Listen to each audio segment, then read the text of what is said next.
Salut tout le monde, aujourd'hui on se retrouve pour voir ensemble comment il est possible de planter au mieux nos pieds de tomates afin d'en réussir la culture et ainsi obtenir de belles récoltes. Allez, c'est parti!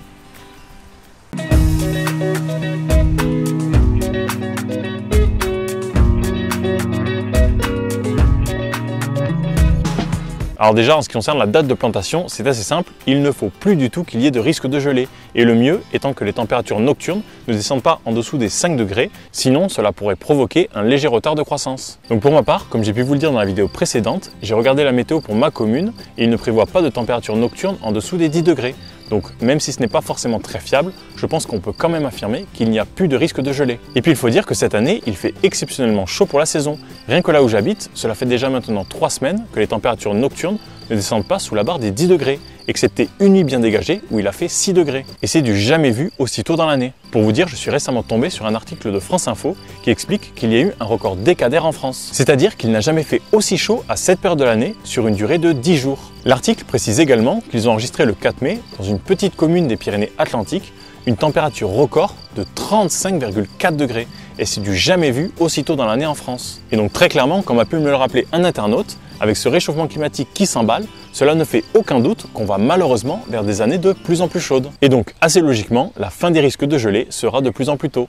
D'ailleurs, dans mon village, un voisin jardinier a planté ses tomates dès la mi-avril et tout le monde lui a dit « Attention, sainte glace, la fin des risques de gelée n'est pas encore passée » et très clairement, on voit qu'il a eu raison de les planter aussitôt. Voilà, ceci étant dit, je vais à présent vous montrer en pratique comment je plante mes pieds de tomates pour espérer avoir une culture réussie.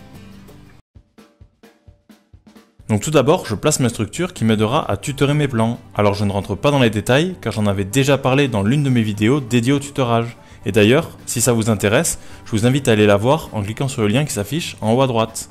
Après bien sûr, si votre tutorage consiste à mettre un piquet, une tige en spirale ou une cage, vous pouvez très bien les placer après la plantation.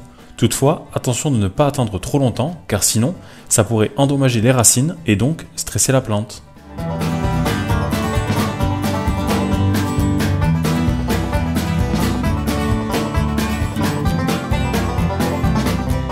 Une fois la structure mise en place, on va chercher les plants et c'est parti. Alors pour ma part, étant donné que mon sol n'est pas encore aussi léger que ce que je ne souhaite, j'ai au préalable aéré la terre et rendu la texture plus fine, pour à la fois faciliter la plantation, mais aussi permettre une meilleure reprise des pieds de tomates. Et même si mon objectif est de travailler au minimum le sol, il faut avouer que sur un sol argileux, c'est plutôt compliqué de ne pas le faire les premières années.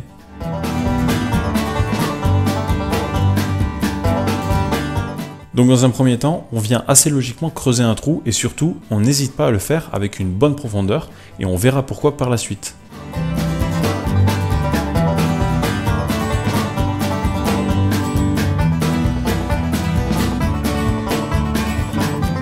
Alors pour ma part, je viens tout d'abord y déposer du tourteau de ricin et ce pour deux raisons.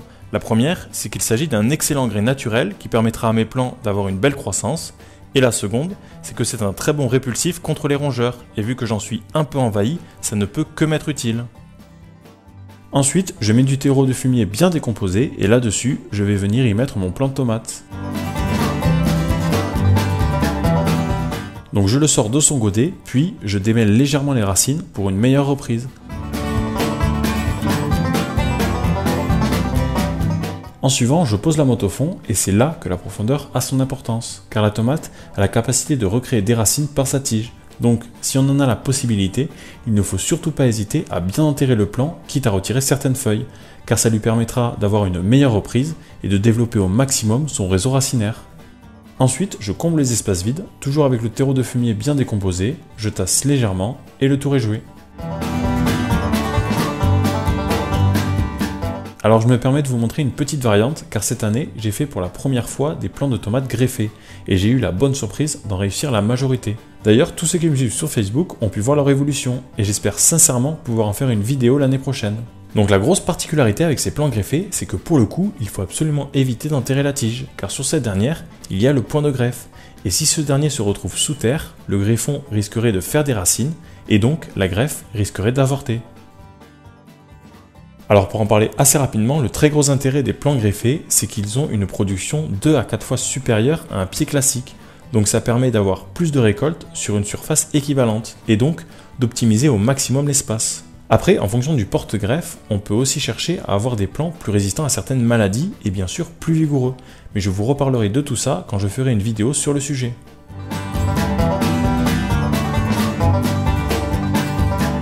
Et donc en suivant, on fait de même pour tous les autres pieds de tomates.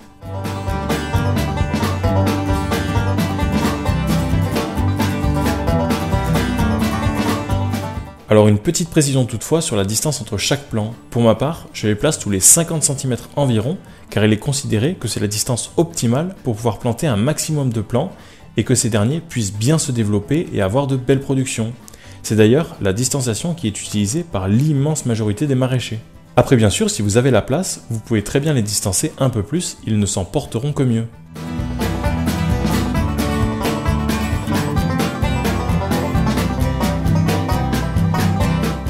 Ensuite, comme j'ai pu vous l'expliquer, je comble le trou de plantation avec du fumier bien décomposé, et ce pour apporter encore un peu plus de nutriments à la plante. Car l'an dernier par exemple, j'avais négligé cet apport, pensant que tout l'amendement de l'année précédente aurait suffi. Mais très clairement, ça n'a pas été le cas, et donc pour tous les légumes assez gourmands cette année, je n'hésite pas à leur donner de quoi bien s'épanouir.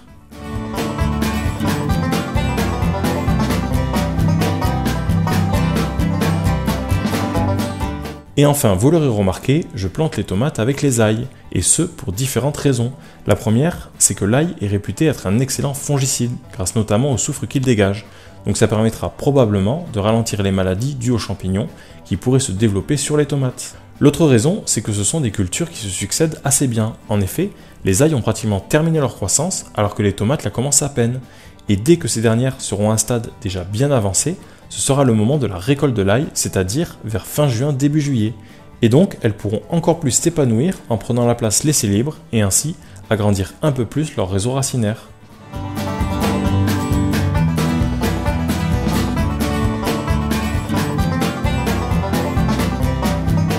Une fois que les plantations sont terminées, je viens mettre en place le système de tutorage. Alors cette année, suite à des astuces que m'ont fait partager des abonnés, je vais utiliser des ficelles comme l'an dernier, mais cette fois-ci, je vais les fixer au sol grâce à des sardines.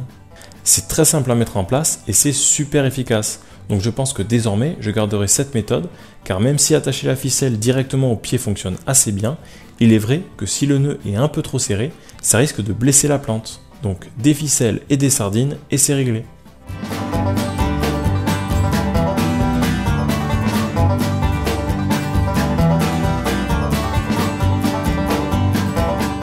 Voilà, il ne reste maintenant plus qu'à bien arroser, pailler et le tour est joué.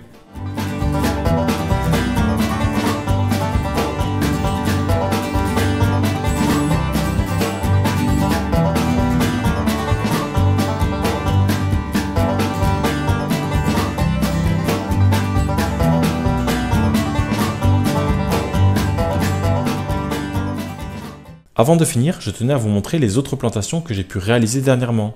Donc ici, ce sont les poivrons.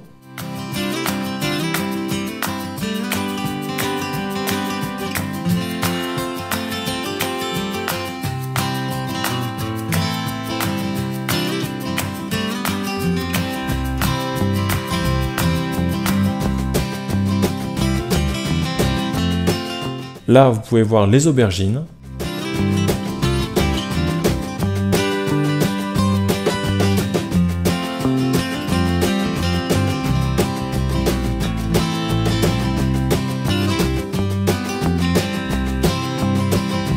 Et enfin, voici les courgettes.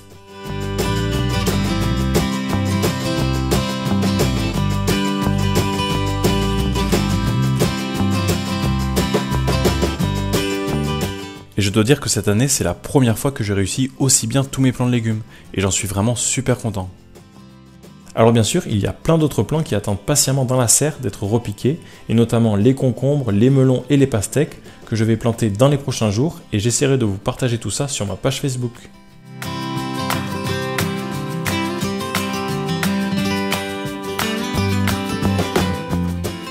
Voilà, vous savez maintenant comment il est possible de planter vos pieds de tomates dans l'espoir d'obtenir de belles récoltes. Et d'ailleurs, il y a un autre sujet sur la même thématique que j'aborderai dans une prochaine vidéo, qui est la taille des tomates. Et vous verrez que pour le coup, plusieurs choix s'offrent à vous. Avant de terminer, je tenais encore à dire un immense merci à tous ceux qui me soutiennent sur Tipeee. Vraiment, ça me motive énormément à continuer ce que je fais. Et d'ailleurs, si vous aussi voulez me soutenir, vous pouvez cliquer sur le lien juste ici. En tout cas, j'espère que cette vidéo vous a plu et que vous avez passé un bon moment. Sur ce, je vous dis bonne continuation et à la prochaine pour de nouvelles vidéos.